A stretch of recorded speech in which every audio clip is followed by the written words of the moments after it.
ఈరోజు కర్నూలు జిల్లా శ్రీనివాసనగర్ నందు బేడాబుడ జంగల్ కాలనీలో మా గుడారాల దగ్గర గత 3 సంవత్సరాల నుంచి గణతంత్ర దినోత్సవేతనమి స్వతంత్ర దినోత్సవేతనమి వేడుకలను జరుపుకుంటూ ఉన్నాం.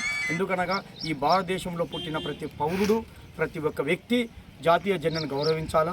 కులాలకు అతీతంగా, మతాలకు అతీతంగా జాతీయ జెండాను గౌరవించాల్సిన బాధ్యత ఈ భారతదేశంలో ఒక వేరే ప్రాంత వలసలు వచ్చినా లేదా ఇక్కడ జీవిస్తున్నా, ఇక్కడనే స్థిర నివాసాలు ఏర్పాటు చేసుకున్న ప్రతి ఒక్క వ్యక్తి జాతీయ జెండాను గౌరవించాలా. దీంట్లో ఎలాంటి వ్యత్యాసాలు ఉండకూడదని కూడా ఆంధ్రప్రదేశ్ బేడబుడ సంక్షేమ సంఘం ద్వారా యావత్ ప్రజానీకాన్ని తెలియజేసుకుంటున్నాను. కాబట్టి ఈ స్వాతంత్రం రావడానికి ఎంతోమంది అమరులు అయ్యారు, ఎంతోమంది త్యాగాలు చేశారు. ఈరోజు మనం ఈ విధంగా స్వేచ్ఛగా ఈ భారతదేశంలో లౌకిక రాజ్యంలో సమానత్వములు, భిన్నత్వంలో ఏకత్వంగా ఉంటున్నామంటే, జీవిస్తున్నామంటే ఈ 3 రంగుల జెండా మన స్వతంత్రం రావడం వల్ల బ్రిటిష్ వాళ్ళ వల్ల తిరుగుబాటు చేసి వాళ్ళు మన దేశం నుంచి వెలుగొట్టిన తర్వాతనే మన దేశ పౌరులుగా మనకి ఈ స్వేచ్ఛ వచ్చిందని కూడా యావత్ ప్రజానీకం, భారతదేశ ప్రజానీకం గమనించాలని కూడా ఈ సందర్భంగా నేను తెలియజేసుకుంటున్నాను. కాబట్టి ఆ కోణంలోనే పాలకులు కూడా నేను అప్పీల్ చేస్తున్నాను. ఈ స్వతంత్ర దినోత్సవం రోజు పాలకులారా మీరు పదవులు ఏర్పాటు చేసి జాతీయ జెండాలకు చెల్లుటి చేయడం కాదు, ఇక్కడ వాళ్ళు చూపించినటువంటి ఈ సమానత్వము, భిన్నత్వములో ఏకత్వము, మతాలకు అతీతంగా, కులాలకు అతీతంగా మీ పరిపాలన ఉండాలా. ఎలాంటి స్వార్థం లేకుండా పరిపాలన చేయాల్సిన విధానం మీ పైన ఉంది. కానీ నేటి వరకు కూడా 78 సంవత్సరాలు స్వతంత్రం వచ్చినా నేటి వరకు కూడా ఎక్కడేసిన గొంగడి అక్కడనే ఉన్నది.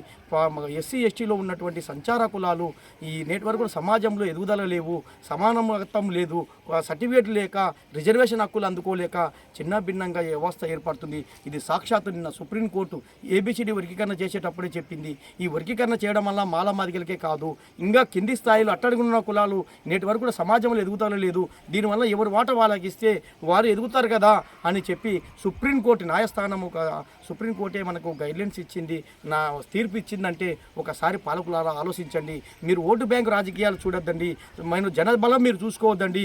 మీ దాంట్లో ఉన్న పాలకులు, రాజకీయ ఎంపీలు, మినిస్టర్లు మీ స్థానం మీ పక్కన ఉండే వాళ్ళని చూసుకొని వీళ్ళే ఈ వర్గాలకు న్యాయం చేస్తే మేలు కదా అనే ఆలోచన ఉండొద్దండి. మా లాంటి సంచార కులాలకు భిన్నత్వంలో ఏకత్వం సమానంగా ఉండాలంటే ఖచ్చితంగా బేడబుడ జంగము, రెల్లి, మోచి, చిందు, బైండ్ల, మాస్టర్ అనండి కులాలు కూడా నేటి వరకు కూడా ఎస్సీలలో రిజర్వేషన్ హక్కులు అందుకోలేక ఇంకా నేటి వరకు ఆ దుర్భర జీవితంలో నెట్టబడుతున్నామంటే ఈ భారతదేశంలో పుట్టిన పౌరులు మేము, ఈ భారతదేశంలో స్వేచ్ఛగా సమానత్వంగా ఎదిగే ఈ జాతీయ జెండా సాక్షిగా మళ్ళీ మాకు ఎక్కడ న్యాయం జరుగుతుంది ఆలోచించండి. మన మహనీయులు ఎంతోమంది అమరులు ఈ చేసిన త్యాగం ఇదేనా? మీకు పాలనా వ్యవస్థ కట్టబెడితే ఇంకా నేటి వరకు కూడా చిన్న భిన్నంలో వ్యవస్థలో నెట్టబడుతుందంటే అది మీ లోపం కాదా అని కూడా యావత్ ఆంధ్రదేశంలో పాలకులకు, ప్రభుత్వానికి నేను డిమాండ్ చేస్తున్నాను. కాబట్టి నేటికైనా సరే సమానత్వంగా మాలాంటి కులాలు మీరు న్యాయం చేసే విధంగా ఉండాలని చెప్పి భారత ప్రధానమంత్రికి ఎత్తునేమి, రాష్ట్రంలో ముఖ్యమంత్రి వర్యులకి ఎత్తునేమి నేను కోరుకుంటున్నాను. ఈ సందర్భంగా బేడబుడ సంఘం సంక్షేమ సంఘం ఆధ్వర్యంలో మేము మా కమ్యూనిటీ మా తరఫున మేము అప్పీల్ చేస్తున్నాము.